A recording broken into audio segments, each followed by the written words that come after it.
previous video, we talked about some comparisons and contrasts between the laws of Israel and the laws of her neighbors, especially Mesopotamian laws, of which we have many examples.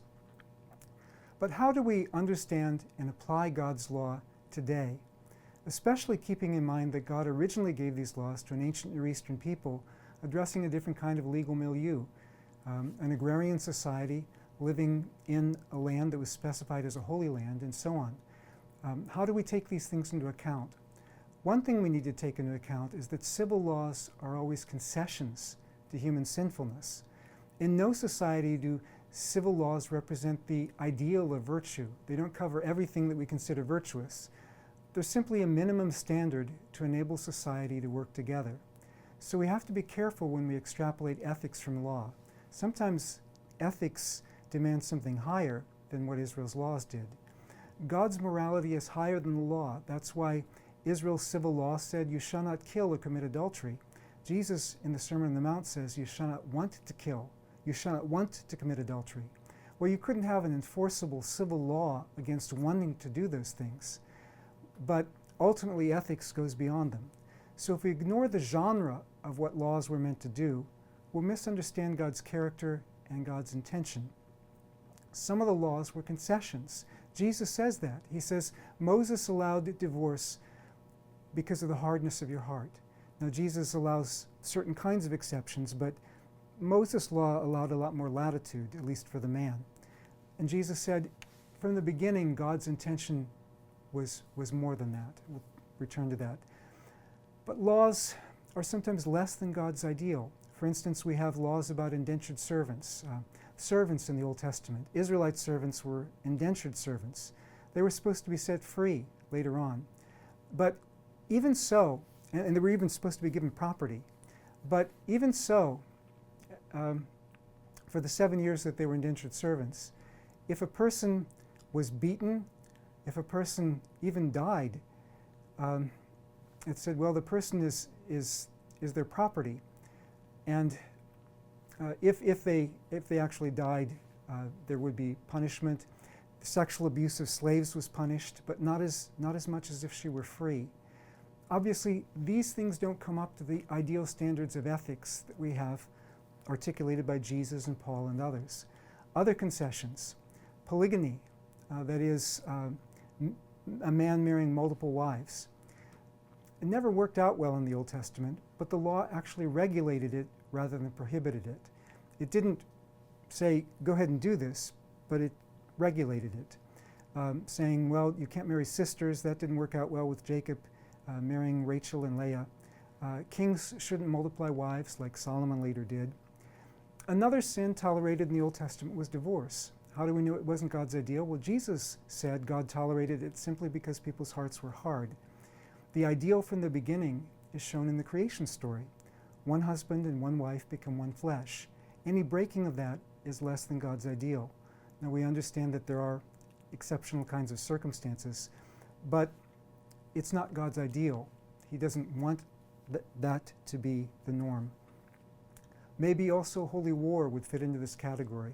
If entire societies could be depraved beyond hope of change, God might execute corporate capital punishment through judgments, whether the way it's done through Sodom or the flood, or whether he uses a people to do it.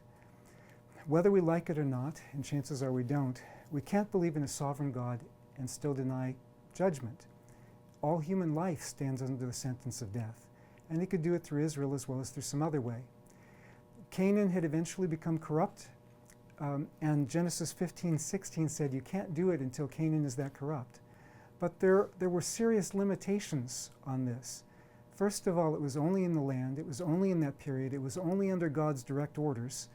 The one exception we see is freeing slaves in Genesis 14.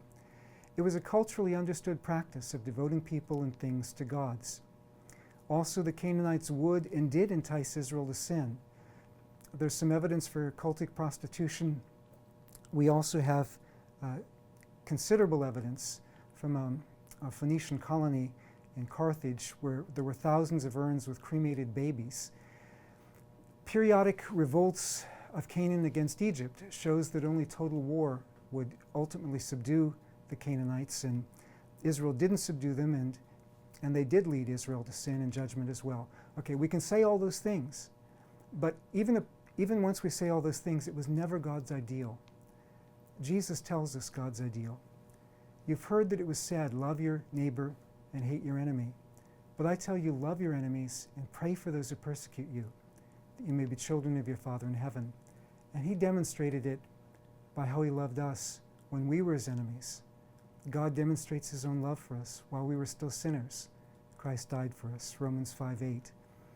The cross shows us God's ideal. We should be willing to lay down our lives to reach others. So, how do we understand laws in their cultural context? Well, the civil laws of Israel were meant to limit sin, not to abolish sin. Only Christ in the heart can abolish sin, as proved by Israel's history. Islamic Sharia can clean up society, but it doesn't change hearts. Christian Reconstructionism had the same idea, at least in some of its forms. But we see it under the kings, we see it when Israel had no kings. Sin is in the human heart. Jesus came to change our hearts, to transform us. Culture determines the legal issues to be addressed. It doesn't always determine the context. The civil laws limited sin, but often, although not always, they did so more than surrounding cultures. For example, granting refuge to escaped slaves and not having most class divisions. Capital sentences certainly tell us some issues that God was quite serious about. Not saying that we need to enforce those today in that form, but certainly these were issues that God was serious about.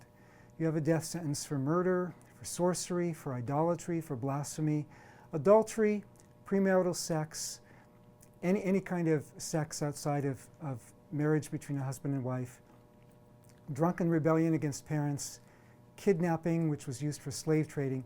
But just because there were penalties very severe for these issues doesn't mean that God wasn't serious about anything else.